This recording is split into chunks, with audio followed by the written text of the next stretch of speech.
मनु महाराज के पुत्र उत्तानुपाद, उत्तानुपाद के ही तो पुत्र हैं ध्रुव जी। स्वयंभू मनु महाराज आए हैं और ध्रुव जी को समझाया है और ध्रुव जी को बड़ा सुंदर सत्संग दिया और कहा कि बेटा ध्रुव, तुम इन निरपराध यक्षों को क्यों मार रहे हो? तुम्हारा जो भाई है उत्तम, वो तो उद्दंड था और उसको उसके कर्मों की सजा मिली। तुम व्यर्थ में इन यक्षों को क्यों मार रहे हो? देखो, तुम्हें नारायण का दर्शन हुआ है, तुम्हें भक्ति करनी चाहिए। और भक्ति का सिद्धांत क्या है कि तृणादपि सुनीचेन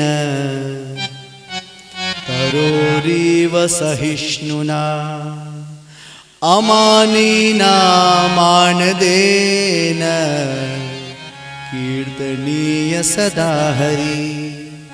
तृणादपि सुनीचेन, भक्ति का सिद्धांत है कि अपने आप को तिनके से भी छोटा समझना और वृक्ष से ज्यादा सहनशील बनना। तरोरीव सहिष्णुना, वृक्ष से ज्यादा भी सहनशील बनना।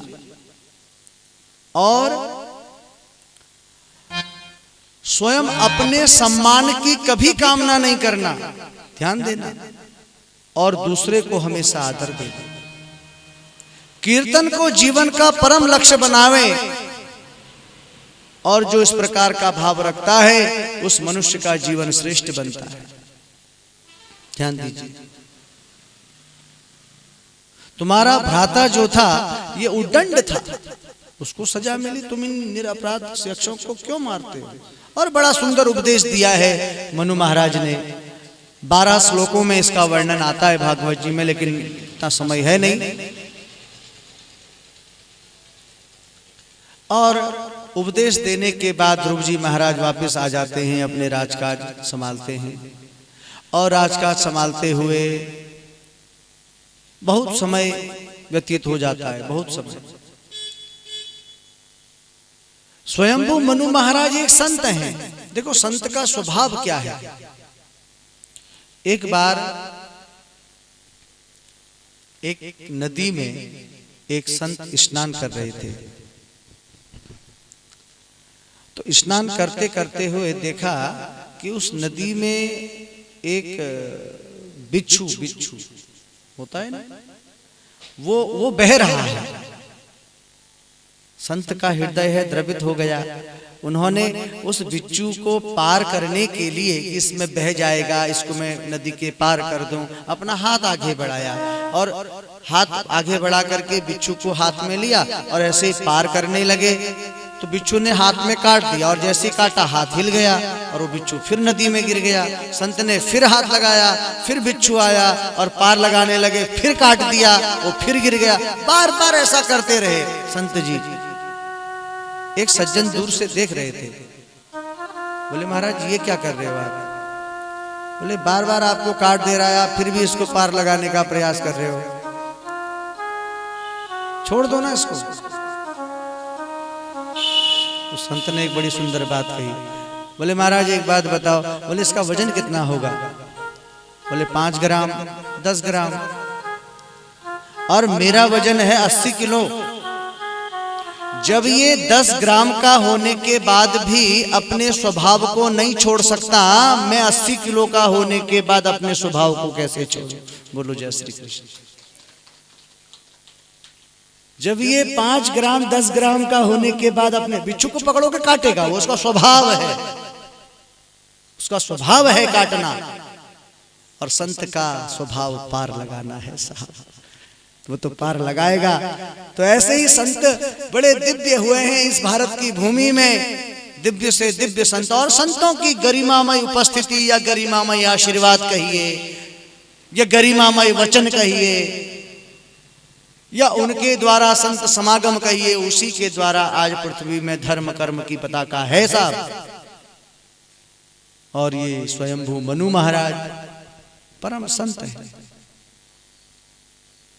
सुंदर उपदेश हुआ ध्रुव जी को और कई वर्षों तक ध्रुव जी ने शासन किया, शासन प्रशासन किया। ध्रुव जी का विवाह हुआ, इनके एक पुत्र हुए, उनका नाम हुआ उत्कल। समय व्यतीत हुआ, ध्रुव जी एक दिन वन की ओर जा रहे थे और भगवान का ध्यान कर रहे थे।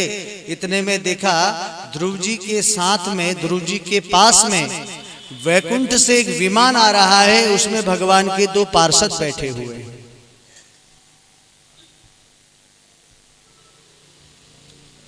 बोले ये भगवान के पार्षद और विमान क्यों आया? क्योंकि अब ध्रुव जी का समय पूरा हो गया है और ध्रुव जी को भगवान के धाम में जाने के लिए एक सुंदर विमान आया है और उस विमान में भगवान के पार्षद बैठे हुए हैं और पार्षदों ने ध्रुव जी को अपने पास में बुलाने की चेष्टा की और ध्रुव जी जैसे ही विमान में चढ़ने को तैयार हुए तो देखा सामने एक देवी प्रकट हो गई। देवी प्रकट हो गई। ध्रुव जी ने पूछा कि देवी आप कौन हैं? देवी ने कहा मैं इस संसार की मालकिन हूं, मालकिन। बोले अच्छा, बोले आपका नाम क्या है? बोले मेरा नाम है मृत्यु देवी। तुम कहीं जाओ लेकिन पहले मुझसे गले मिलो, पहले मुझसे गले मिलो फिर कहीं जाओ।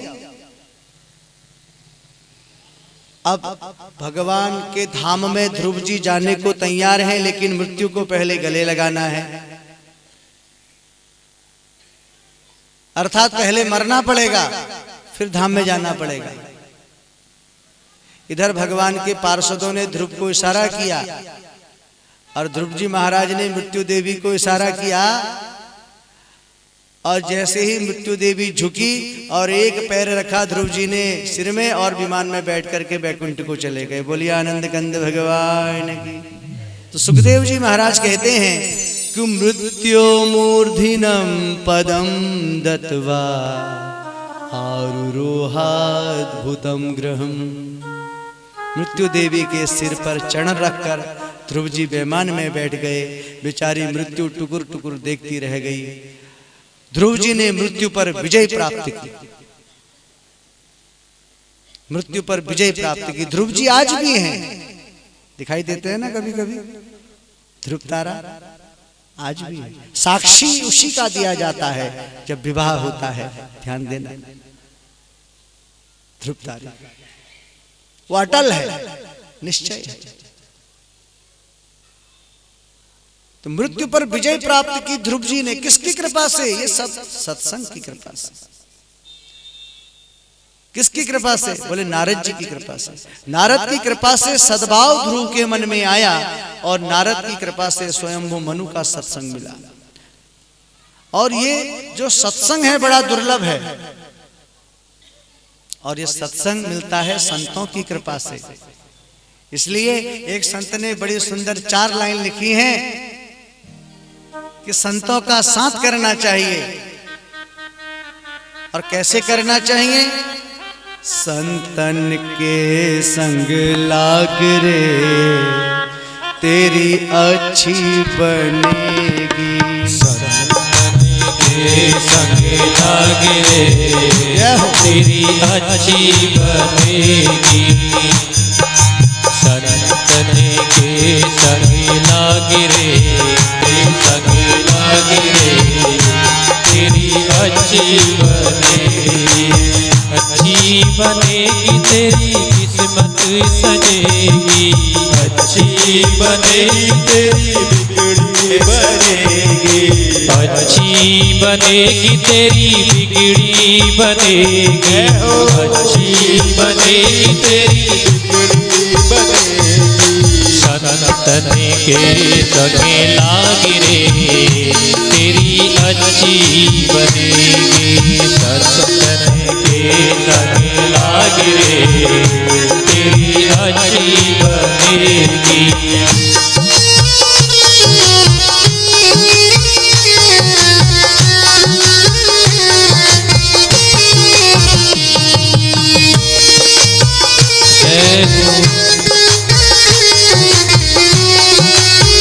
हरि बोल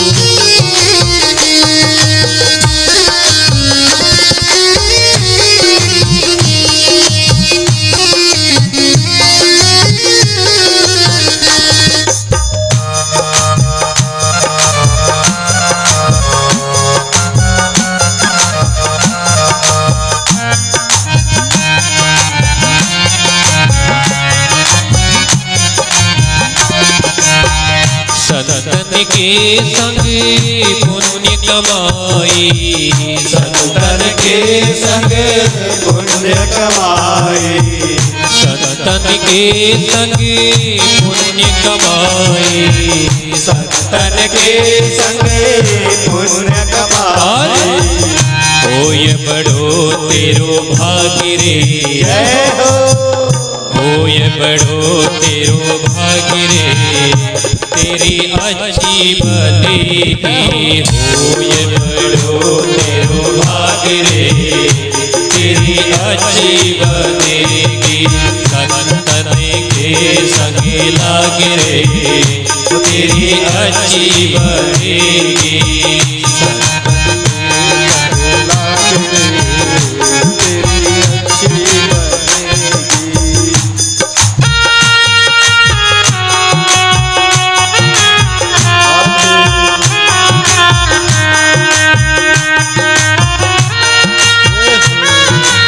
हरि बोल,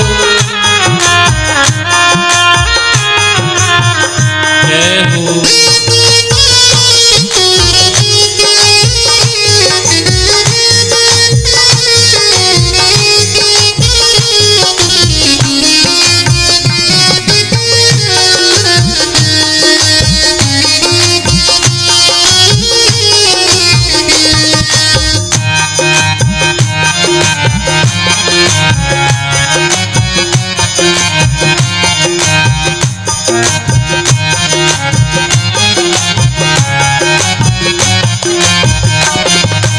ध्रुव जी की बन गई, प्रहलाद जी की बन गई।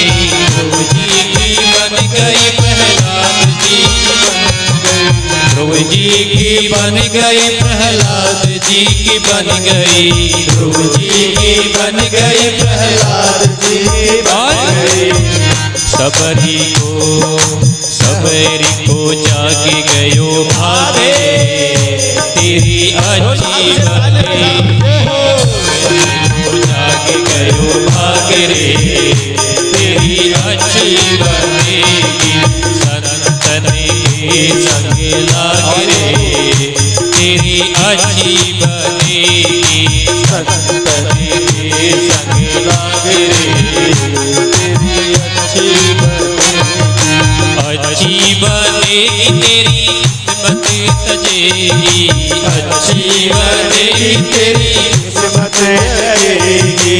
अच्छी बनेगी तेरी बिगड़ी बनेगी, अच्छी बनेगी तेरी बिगड़ी बनेगी। और संतन के संग लाग रे, तेरी अच्छी बनेगी।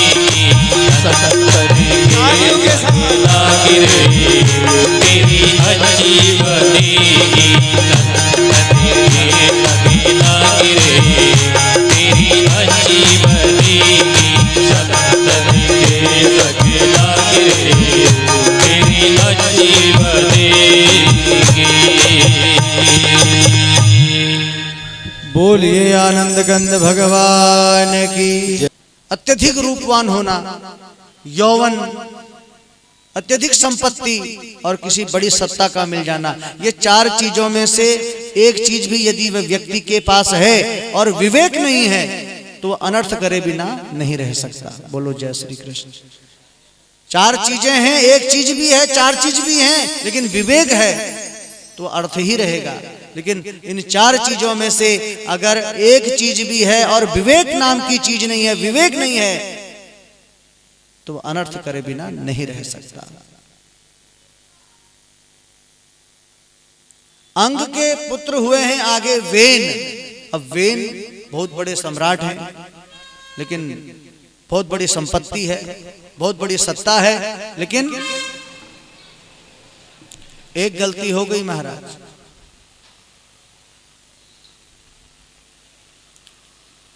अंग महाराज के जो पुत्र हैं वेन, ये बड़े उद्दंड हैं, अभिमानी हैं और संतों का अपराध करते हैं। और शास्त्र कहता है कि यदा देवेषु वेदेषु गोसु विप्रेषु साधुषु धर्मे मयि च विद्वेष सवा आसु विनश्यति। यदा देवेषु वेदेषु गोषु विप्रेषु साधुषु, देवताओं के प्रति, वेदों के प्रति, गौ ब्राह्मणों के प्रति जिसके मन में विद्वेष उत्पन्न हो जाता है वह व्यक्ति शीघ्र ही नष्ट हो जाता है, और उस व्यक्ति को नष्ट होने से कोई रोक भी नहीं सकता। वेन महाराज को संतों ने समझाया, नहीं माना, तो संतों के श्राप से उसकी मृत्यु हो गई। और सुखदेव कहते हैं, राजन, मंत्रों की शक्ति के द्वारा संतों ने वेन के शरीर से परमात्मा को प्रकट किया और उनका नाम रखा गया पृथु। ध्यान देना, पृथु महाराज, ये भी भगवान का ही एक अवतार है, पृथु अवतार। पृथु महाराज की एक पत्नी है, उनका नाम है अर्ची, जो साक्षात लक्ष्मी है। समय व्यतीत हुआ, पृथु महाराज ने देखा कि सारी दुनिया में दुर्भिक्ष पड़ रहा है, लोग भूखों मर रहे हैं, त्राही त्राही मच रही है, क्योंकि समस्त संसार में जब व्यक्ति पाप करता है तो उन पापियों के पाप का परिणाम प्रकृति पर पड़ता है साहब, प्रकृति पर असर करता है, और उस प्रकृति पर उसका असर होता है तो प्रकृति एक साथ पूरे समाज को सजा देती है।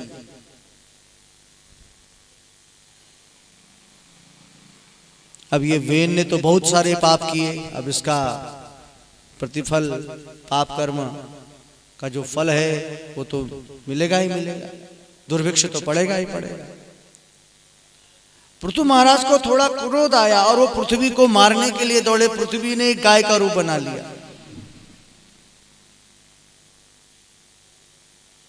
और गाय को कभी नहीं मारना चाहिए, गाय तो अवध्या है, गाय सबके लिए वंदनीय है, उसका पूजन करो। गाय के रूप में देखते ही पृथु महाराज रुक गए और पृथ्वी रूपी गाय ने महाराज पृथु से कहा कि आप मुझे मार भी दोगे तो क्या मिलेगा, आज सारी प्रजा दुखी है, उसका मूल कारण है कि लोग कर्म नहीं करते, और जब कर्म करेंगे तभी तो फल की प्राप्ति होगी। कि कर्मणा जायते जंतु कर्मणेवा विलीयते, सुखम दुखम भयम क्षेमम कर्मणेवा विपद्यते। जीव का जन्म भी कर्म से होवे, जीव का मरण भी कर्म से होवे, जो कुछ भी सुख दुख मिलता है सब कर्म से ही प्राप्त होता है। और अस्ति चेदीश्वरः कश्चित् फलरूप अन्य कर्मणां कर्तारं भजते सोपि नाहा कर्तुम प्रभु ही स। अस्ति चेदीश्वरः कश्चित्, ईश्वर नाम की यदि कोई चीज है तो फल उसी को देती है जो व्यक्ति कर्म करता है। रोटी रखी है रसोई में, कमरे में बैठे हो, अवाल रोट अवाल अवाल उड़बेर जे के हाल जान पड़ो, बोलिए जय श्री कृष्ण। कर्म करना पड़ता है साहब तो फल की प्राप्ति होती है। तो आज पृथ्वी रूपी गौ यही समझाती है कि जब लोग कर्म करेंगे, क्योंकि वेन ने इतना अत्याचार कर दिया कि लोग कर्म करना भूल गए महाराज, और जब कर्म नहीं होगा तो अपने आप दुर्भिक्ष पड़ेगा, अपने आप भूखों मरेंगे लोग, वो तो निश्चित बात है। लेकिन पृथु महाराज को यह ज्ञान कहाँ था, गौ ने समझाया, और आज पृथु महाराज ने संपूर्ण संसार वासियों को कर्म की शिक्षा दी, कर्म ज्ञान की शिक्षा दी। पृथु अवतार की कथा में यही आता है। और पूरे संसार वासियों को शिक्षा दी कि तस्मात् सर्वेषु कालेषु मामनुस्मर युद्धै च। प्रत्येक काल में भगवान का स्मरण करो। देखो, कर्म के साथ साथ भगवत आराधना भी जरूरी है। हम केवल भगवत आराधना ही करते रहेंगे, कर्म नहीं करेंगे तो भी वह अपूर्ण है। हम केवल कर्म ही करते रहेंगे, भगवत आराधना नहीं करेंगे तो वो भी फिर दिक्कत कारक है। दोनों कर्म भी करिए, भगवत आराधना भी करिए। जब हम कर्म करते हुए भगवत आराधना करते हैं तो वह कर्म सार्थक है, और यदि हम केवल भगवत आराधना ही करते रहेंगे, कर्म नहीं करेंगे तो भगवत आराधना सार्थक भी नहीं है। दोनों एक साथ में हो, भगवत आराधना भी हो और कर्म भी हो। भगवत आराधना भी जरूरी है, कर्म भी जरूरी है, तो यह कर्म और भगवत आराधना दोनों सार्थक होती है साहब। और अनेक प्रकार से समाज को संदेश दिया पृथु महाराज ने, कर्म ज्ञानोपदेश दिया। भगवान प्रसन्न हुए हैं पृथु महाराज से, और भगवान के अंश से ही पृथु जी प्रकट हुए। वेन के शरीर से ही परमात्मा को प्रकट किया संतों ने, लेकिन आज भगवान ने दर्शन भी दिया है पृथु महाराज को, क्योंकि संसार को एक अच्छा उपदेश दिया, कर्म का उपदेश दिया, और चारों ओर खुशहाली छा गई। अन्नो उत्पादन होने लगा, वर्षा होने लगी, जीव आनंद भाव से खुशी खुशी नाचने लगे। भगवान का दर्शन हुआ है। और उस समय पृथु महाराज ने बड़ी सुंदर बात कही कि ना कामये नाथ तदप्यहं क्वचित् यत्र युष्मा चरणाम्बुजसाव महत्तमान्त हृदयान्मुखच्युतो विधस्व करणायुतमेघ एवः। न कामये नाथम तदप्यहं क्वचित् प्रियन्न। पृथु महाराज कहते हैं, भगवान मुझे स्वर्ग नहीं चाहिए, मुझे वैभव नहीं चाहिए, मुझे ऐश्वर्य नहीं चाहिए, यहां तक कि मुझे मोक्ष भी नहीं चाहिए। बोले क्या चाहिए? बोलिए क्वचिन यत्र युष्म चरणाम्बुजसाव। महापुरुषों के मुख से निकलने वाली जो आपकी अमृतमय कथा है, उस कथा को सुनने के लिए मेरे कानों में 10,000 कानों की शक्ति आ जाए। पृथु महाराज बोले कि इन कानों का सदुपयोग मुझे करना है, और इन कानों में 10,000 कानों की शक्ति आ जाए। आपका निरंतर मैं कथा गुणानुवाद सुनता रहूं, सुनता रहूं।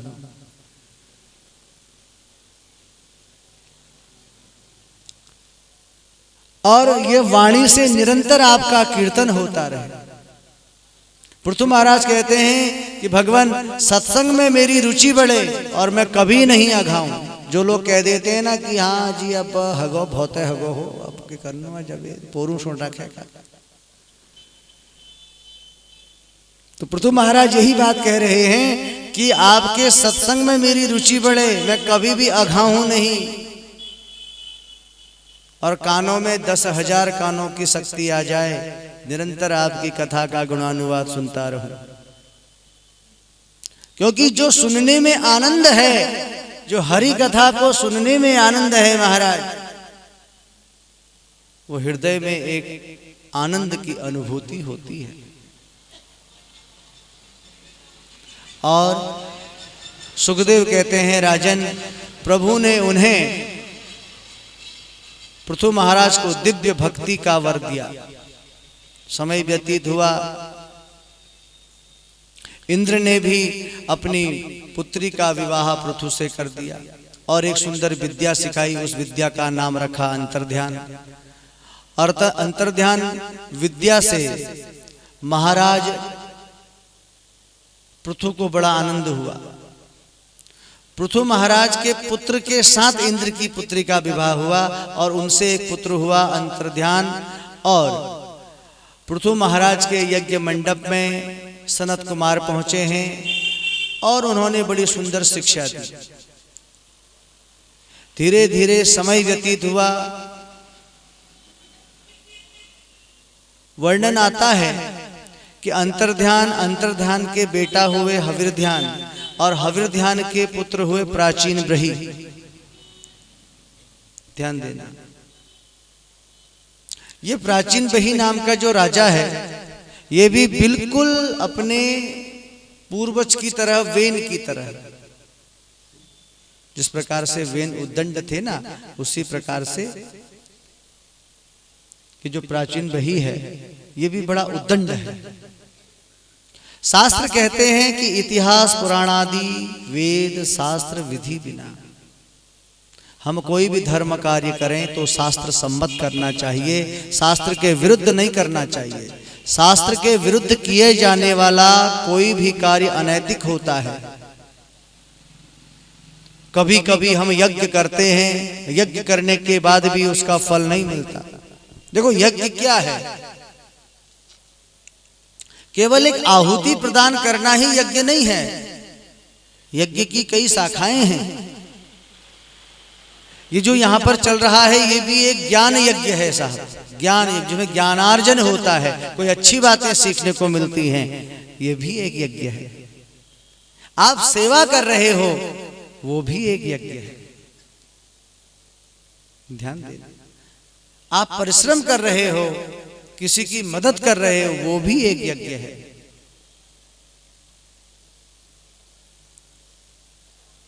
यज्ञ जब किया जाता है तो उस यज्ञ के कुछ नियम हैं साहब। देखो यज्ञ में जो आचार्य होता है उसको निपुण होना चाहिए, पहली बात।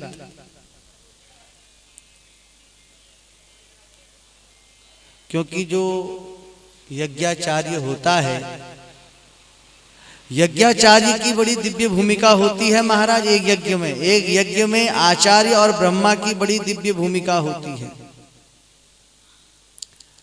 ब्रह्मा जी की भूमिका तब होती है, बगैर ब्रह्मा जी के आगे नहीं बढ़ सकते आचार्य जी, ये भी बात भी है। बोले जब ब्रह्मा जी से कहेंगे भैया पूजा की सब तैयारियां हो गई, वो कहेंगे हाँ साहब, आचार्य जी ओके, तब आचार्य जी अपना कार्य करना शुरू करेंगे। अब कहीं पर कोई कमी पेशी होती है तो आचार्य निर्देश करेगा, ये आचार्य की जिम्मेदारी है साहब, ध्यान देना। क्योंकि आचार्य दीना यथा स्वर्गे शक्रा दीना बृहस्पति,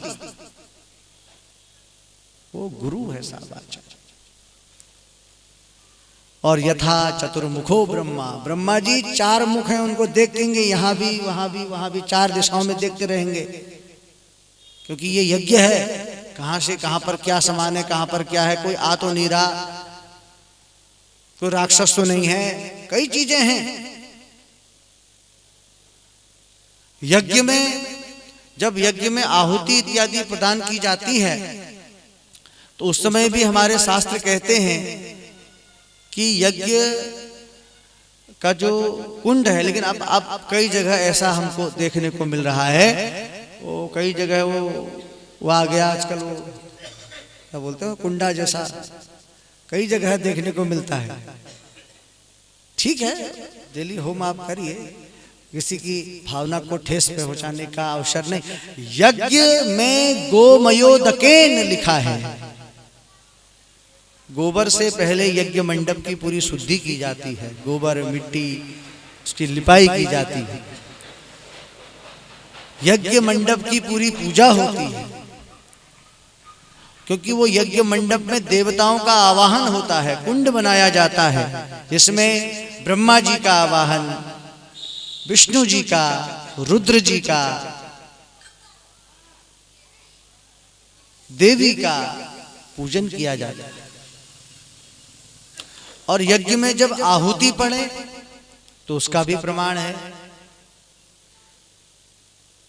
यद्यपि जब हवन के अनुसार आहुतियां रहती हैं, यद्यपि 64 दाने का प्रमाण होता है और उसमें भी केवल अनामिका और मध्यमा और अंगूठा इसी का प्रयोग होता है हवन में, क्योंकि हम देवताओं को भोजन करा रहे हैं। ग्रास मुद्रायाम प्रदर्शेत, ग्रास मुद्रा क्या है?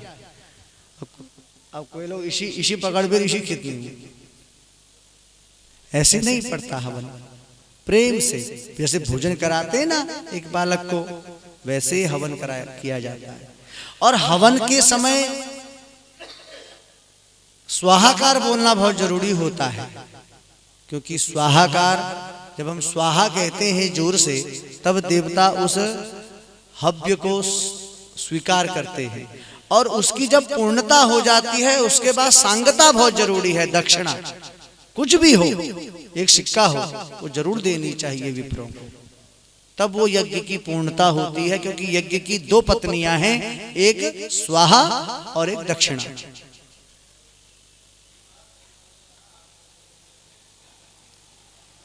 और यज्ञ जब किया जाए, ये जो सुरवा होता है, सुरु,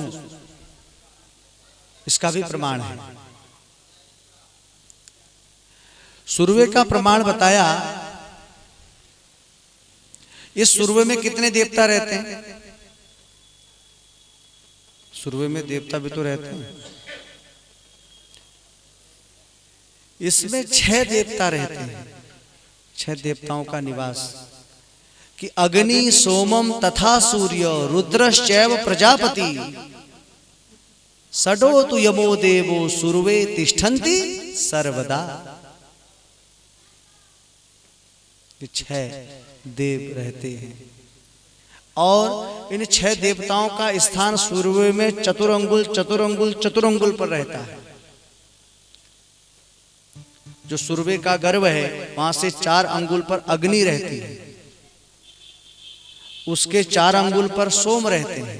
अग्नि जब ज्यादा तेज हो जाती है तो सोम देवता को बुलाते हैं, महाराज शीतल कर दो थोड़ा सा जरा, सोम शीतल है।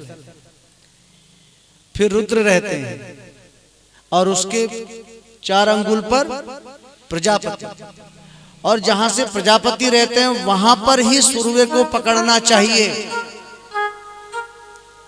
और शंख मुद्रायाम धारयेत, शंख मुद्रा में, शंख ये शंख मुद्रायाम धारयेत, जब शंख मुद्रा में हम सूर्य को पकड़ते हैं और तब आहुति जाए।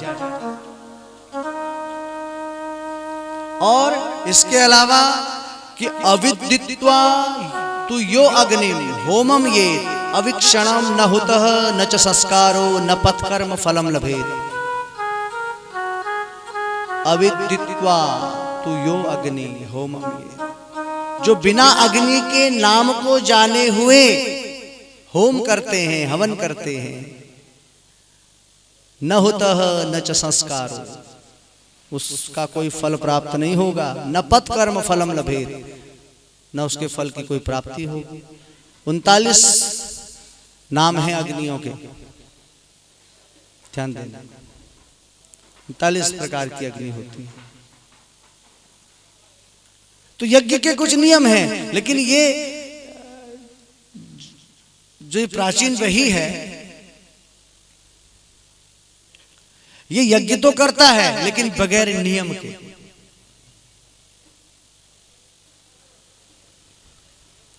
प्राचीन वही राजा से बहुत बड़ी भूल हुई, बहुत भारी गलती हुई।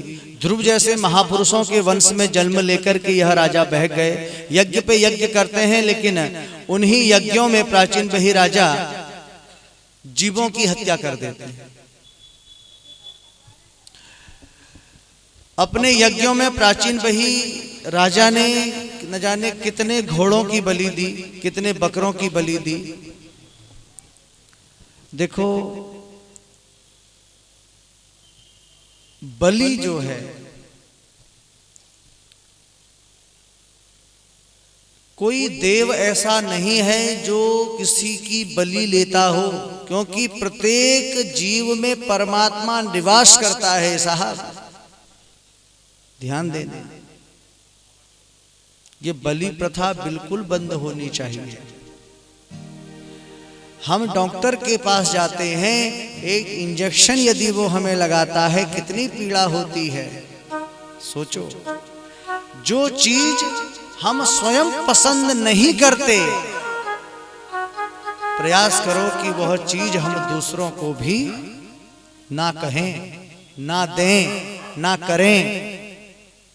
जो हमें पसंद नहीं है, हम दूसरों को क्यों दे भाई। हम डॉक्टर के पास जाते हैं, इंजेक्शन लगाता है, बहुत पीड़ा होती है, लेकिन जब किसी जीव की हत्या होती है तो उसे चोट नहीं लगती होगी, उसे पीड़ा नहीं होती होगी, सोचो। और कोई देव ऐसा नहीं है जो कहता है कि मुझे बलि दो महाराज। भगवान तो रक्षक हैं, ईश्वर रक्षक है, देव रक्षक है। दैट इज ए नॉट भक्षक। वो भक्षक नहीं है साहब। भक्षक कौन है? भक्षक राक्षस है। और मांस बिल्कुल नहीं खाना चाहिए। मांस क्यों नहीं खाना चाहिए? देखो, मांस जो व्यक्ति खाता है वो व्यक्ति एकाग्र चित्त भाव उसका कभी हो ही नहीं सकता, कभी नहीं। वो एकाग्र भाव से कभी बैठ नहीं सकता। मांस खाने वालों के दांत कैसे होते हैं? नुकीले। कुत्ते के दांत कैसे होते हैं? श्वान के बोले नुकीले होंगे। शेर के कैसे होते हैं? नुकीले होंगे। गाय के दांत देखे कभी नुकीले? ना, गाय के दांत चपटे होते हैं, क्योंकि वो मांस खा ही नहीं सकती, भूखी रह जाएगी 10 दिन। तो हमारे दांत कैसे हैं? किसी के नुकीले हैं क्या? बहुत, शेर की तरह। बोलो जय श्री कृष्ण। हमारे दांत भी चपटे हैं, गऊ की तरह। इसलिए आज अपने स्वाद के लिए जीवों की हत्या करके उनको हम खाते हैं, वो गलत है। यज्ञों के बहाने जीव की हत्या कर देते हैं। यज्ञों के बहाना क्या है? यज्ञ हरो हिटो बकौरे। बहुत गलत है वो, निकृष्ट अपराध है, निकृष्ट अपराध। हमारा संकल्प क्या है? जीव जीव रक्षेत। हमें जीवों की रक्षा करनी है साहब, ध्यान देना। हम जीवों की रक्षा करनी है। जीव जीवित भक्षेत नहीं है, जीव ही जीव की रक्षा करेगा। हाँ, जीव जीव भक्षेत तब है, भगवान ने एक संतुलन बनाया है। हम प्राणी मात्र हैं, हम जीव हैं, हम मनुष्य हैं। हम मनुष्यों के लिए जो भोजन बनाया है, जो आहार बनाया है, हम उसी को ग्रहण करें। हमारे लिए दाल बनाई गई है, हमारे लिए रोटी बनाई गई है, आटा हमारे लिए है, चावल हमारे लिए है, सुंदर सुंदर दालों की पैदावार होती है। यह हमारे लिए है, सात्विकी भोजन है महाराज। और यदि हम सततता पूर्ण अन्न को ग्रहण करते हैं तो हमारा मन सात्विकी होता है। बोलो जय श्री कृष्ण। प्राचीन बही से यही गलती हो गई कि वो यज्ञ में अश्वों की बलि, बकरों की बलि। एक दिन नारद जी का सत्संग हुआ और नारद जी कहते हैं प्राचीन बही से कि श्रूयतां धर्म सर्वस्वं श्रुत्वा चैवावधार्यतां आत्मनः प्रतिकूलां च समाचरे। श्रूयतां धर्म सर्वस्वम, कि जो बात अपने लिए बुरी लगती है वो कभी किसी दूसरे के लिए मत करो, यही सबसे बड़ा धर्म है। देखो राजन, तुमने यज्ञ में कितने अश्वों की बलि दी, कितने बकरों की बलि दी।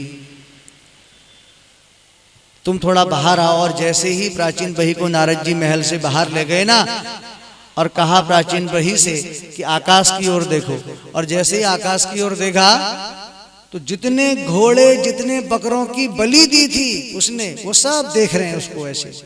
तू तो आ ऊपर पहले, फिर बताता हूं तुझे। घोड़े कह रहे हो तू तो आ ऊपर, बकरे कह रहे हो तू तो आ ऊपर। सब देख रहे हैं उसको और क्रोध में कि तूने हमारी हत्या की, जब तू मरेगा आएगा तो यही, तब हम तुझे नहीं छोड़ेंगे। तो आज नारद जी का बड़ा सुंदर सत्संग हुआ है प्राचीन बही को, और इन्होंने एक अच्छी सी एक कथा श्रवण कराई। पुरंजनोपाख्यान जिसको कहते हैं, पुरंजनोपाख्यान, ये पूरे शरीर के विषय में बताया। इसमें चंडवेग, ज्वर और नाना नाना प्रकार की जो रोग बाधाएं होती हैं, वो जैसे जैसे कभी कभी कर्म का बंधन भी इसमें आता है। तो बड़े सुंदर भाव से ये पुरंजनोपाख्यान की कथा श्रवण कराते हैं और कथा श्रवण कराते हुए प्राचीन बही का मन बदल जाता है।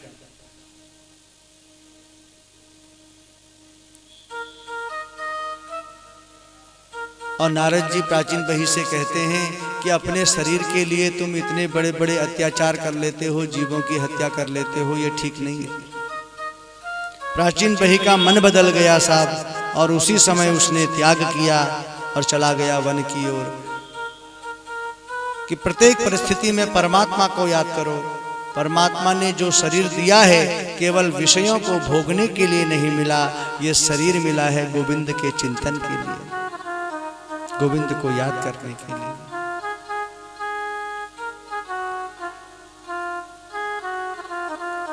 और सुखदेव महाराज बड़े सुंदर भाव से कहते हैं परीक्षित जी से कि परीक्षित, प्रत्येक परिस्थिति में जब हम परमात्मा को याद करते हैं तो मन में एक अच्छा भाव उत्पन्न होता है,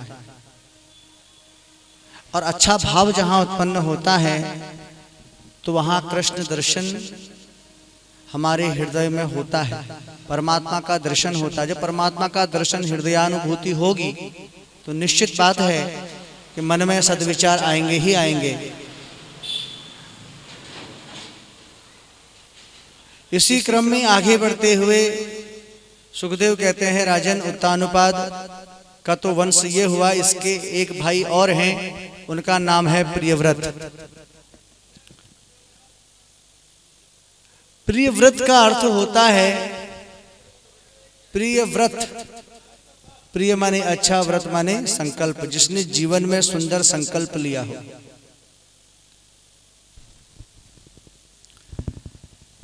प्रियव्रत महाराज ने सूर्य के समान एक रथ की प्राप्ति की, और सूर्य के साथ साथ इस पृथ्वी की 7 परिक्रमा की, और उस 7 परिक्रमा करने पर जो रथ के पहिए के निशान के कारण 7 समुद्र 7 द्वीप बन गए, और उन 7 द्वीपों में जम्बू, पलक्ष, सालमली, कुश, क्रौंच, शाक और पुष्कर द्वीप। और हम किस द्वीप में हैं? जम्बू द्वीप। बहुत अच्छा, ध्यान देना। यही प्रियव्रत महाराज के एक पुत्र हुए हैं जिनका नाम आग्निग्र हुआ, और आग्निग्र के बेटा हुए हैं नाभि, और नाभि के ही बेटे हुए हैं ऋषभदेव। ध्यान देना। जैन संस्कृति में जो आचार्य हैं वो ऋषभदेव हैं। इनके पहले 24 तीर्थकर हैं, और श्रीमद् भागवत में ऋषभदेव जी को 8वां अवतार मानते हैं भगवान का। ऋषभदेव महाराज के 100 पुत्र हैं, और इनके सबसे बड़े पुत्र का नाम है भरत।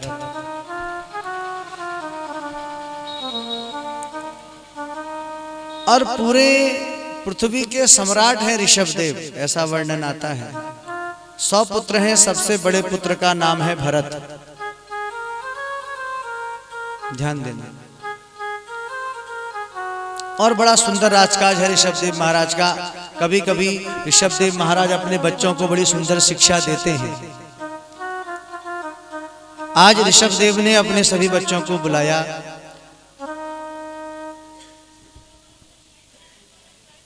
कि बेटा तुम सब बड़े हो गए हो, युवा हो गए हो, एक प्रश्न आप लोगों से करना चाहता हूं। ऋषभदेव ने कहा।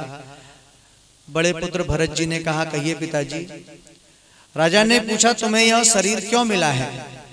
सब पुत्र बोले प्रातः उठते हैं, स्नान करते हैं, बाल भोग करते हैं, राजपाट का कार्यभार संभालते हैं, और फिर चौपड़ खेलते हैं, नृत्य संगीत करते हैं, भोजन करते हैं, और रात्रि में सो जाते हैं, बस।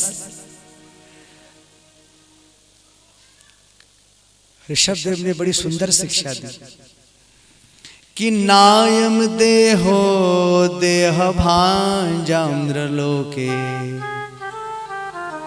कष्टान कामान अहरते विडभुंजाय तपो दिव्यं पुत्रकायेन सत्वं शुद्धयेद्यस्मात् ब्रह्म सौख्य तन्वनम नायम देहो देह भांजा।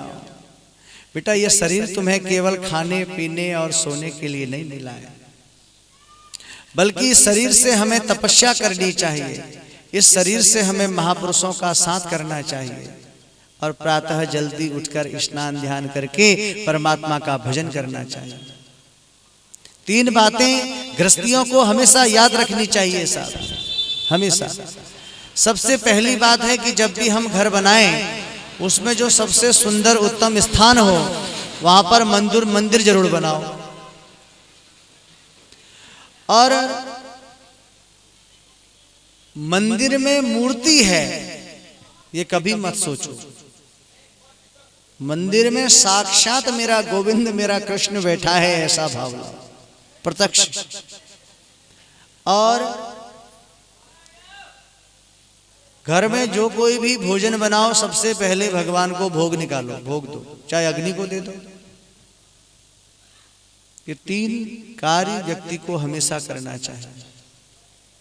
और ऋषभदेव कहते हैं कि महत् सेवा द्वार माहु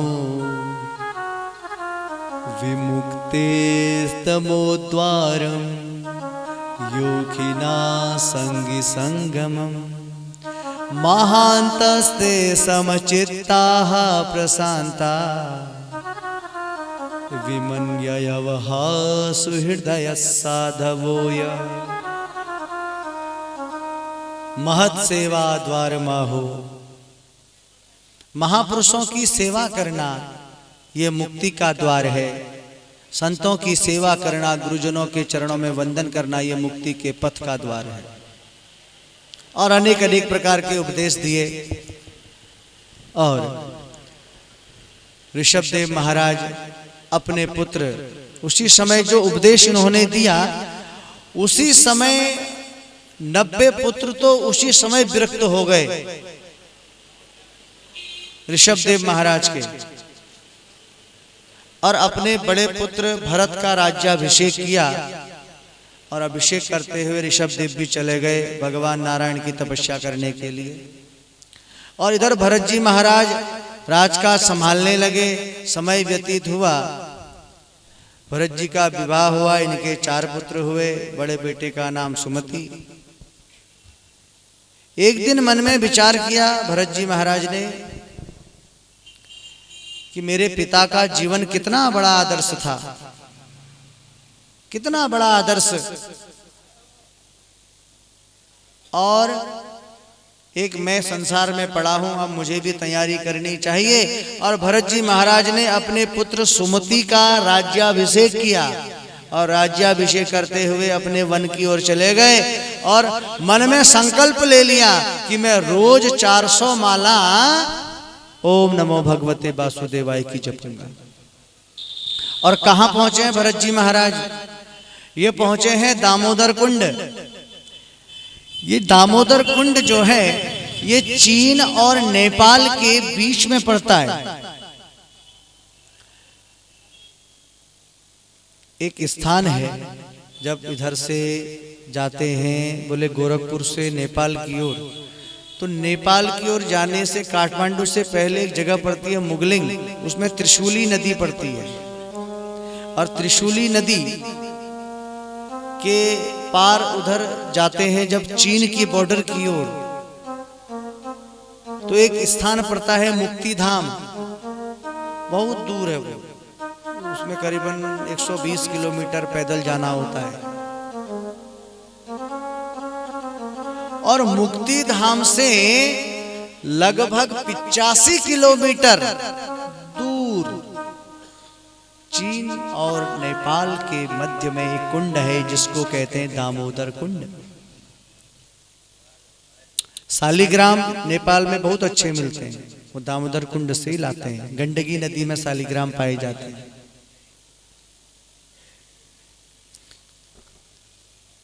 तो वो दामोदर कुंड के पास भरत जी महाराज पहुंचे हैं। एक सुंदर पर्ण कुटीर बनाई और उसमें निवास करने लगे। और रोज स्नान करते नदी में और 400 माला का जाप करते। एक दिन की बात है कि एक हिरनी जो गर्भवती है हिरनी, वो हिरनी भाग रही है। बोले क्यों? बोले उसके पीछे एक शेर पड़ा हुआ है। अपने आप को बचाने के लिए वो हिरनी ने उस नदी में छलांग लगा दी और छलांग लगाते ही उसका गर्भ पतित हो गया और एक हिरन का बच्चा, और अपना तो मर गई, लेकिन हिरन का बच्चा जो उसने नदी पर ही गर्भ दिया, वो हिरन का बच्चा बहने लगा। भरत जी महाराज को दया आ गई, स्नान कर रहे थे और वो हिरन के बच्चे को पकड़ लिया और हिरन के बच्चे को पकड़ते हुए अपनी कुटिया में ले आए। और सुखदेव कहते हैं, राजन, हिरन के बच्चे के प्रति भरत जी महाराज की आसक्ति हो गई। संकल्प क्या था भरत जी का? 400 माला रोज का, कि रोज 400 माला में जपूंगा। लेकिन अब पूरा ध्यान हिरन के बच्चे में ही है, पूरा ध्यान। कहा 400 माला, 4 माला भी नहीं जप पा रहे हैं। क्या मेरे जाने के बाद इसको कौन खिलाएगा, कौन पिलाएगा, कौन दूध देगा, कौन भोजन देगा, यही ध्यान है। और यही चीज सोचते सोचते सोचते हुए भरत जी महाराज चले गए ऊपर। और परिणाम क्या हुआ? अपने अगले जन्म में हिरन बन गए। इसलिए कहा जाता है कि अंतकाले यामति सागति, अंतकाल में हमेशा ईश्वर का सुमिरन करना चाहिए, भगवान का भजन करना चाहिए। लेकिन नहीं, हमारे यहाँ परिपाटी उल्टी है। अंत समय सैया में बैठे रहते हैं तो उस समय बैंक के नोट याद आते हैं।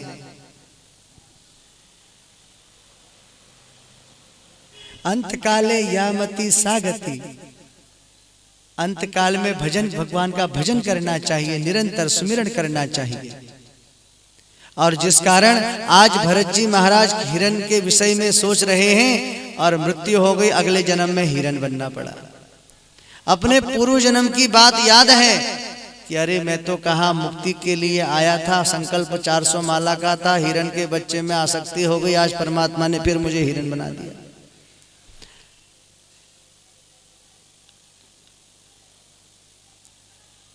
और ये हिरन, जब ये भरत रूपी हिरन एक हिरन के झुंड में सम्मिलित हो गए और जिस जंगल में यह हिरन का झुंड रहता था, उस जंगल में एक बार आग लग गई। सारे हिरन भाग गए, लेकिन ये जो भरत रूपी हिरन है ये उसी जंगल में रहे और वही अग्नि से जल करके ये भस्म हो गए, खत्म हो गए। फिर इनका अगला जन्म पुनः मनुष्य शरीर के रूप में हुआ, एक आंगिरस ब्राह्मण के घर। ध्यान देना, आंगिरस ब्राह्मण के 2 पुत्र हैं और उनमें से जो यह बड़ा पुत्र है ये पुनः भरत के रूप में आए और इनका नाम भी वहां पर भी भरत रखा गया। ध्यान देना, बड़ी सुंदर बात। और जब जन्म इनका हुआ, इनको अपने पिछले 3 जन्मों की बात याद है, तो बड़ी कृपा की इन्होंने भगवान पर, भगवान से प्रार्थना करने लगे, प्रभु बड़ी कृपा की आपने मुझ पर कि आपने फिर मुझे यह मनुष्य शरीर दे दिया, क्योंकि ये मनुष्य शरीर ही है स्वर्ग नर्ग अपवर्ग निसेनी, स्वर्ग नर्ग अपवर्ग निसेनी, ज्ञान विराग भगति शुभ, क्योंकि ये मनुष्य शरीर ही है जो ज्ञान, वैराग्य और भक्ति और स्वर्ग नर्क की सीढ़ी को तय करता है। जो स्वर्ग नर्क की सीढ़ी को तय करता है और जो ज्ञान और वैराग्य,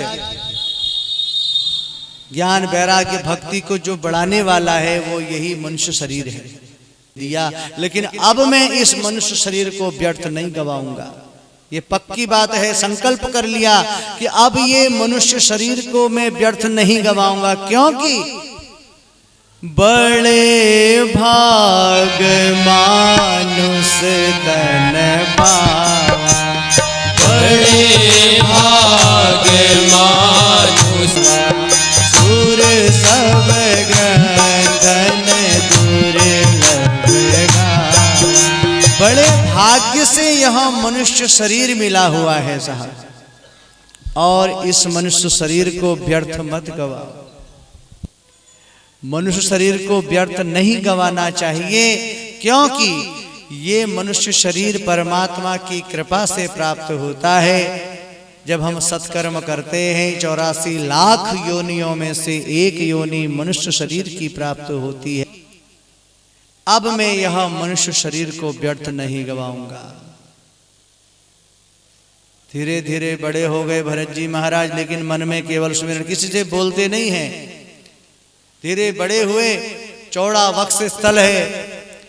जो इनके पिता हैं आंगिरस, इन्होंने सोची कि मेरे घर में यह पुत्र बड़ा होनहार है, बड़ा दिव्य बालक है, बड़ा सुंदर बालक है, मैं इसको बहुत सुंदर विद्वान ब्राह्मण बनाऊंगा।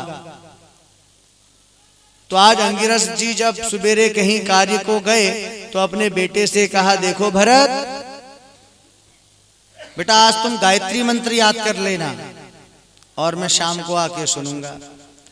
आप भरत जी महाराज तो चले गए और अंगिरस जी तो चले गए, और जब शाम को आए भरत जी महाराज ने सोचा आज पिताजी कह रहे हैं गायत्री का जाप करो, अगर मैंने सुना दिया कल कहेंगे कि भैया नवग्रहों का जाप करो, याद कर लो।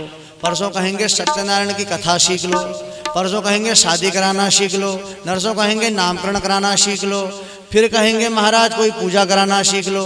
मैं तो ये बंधन से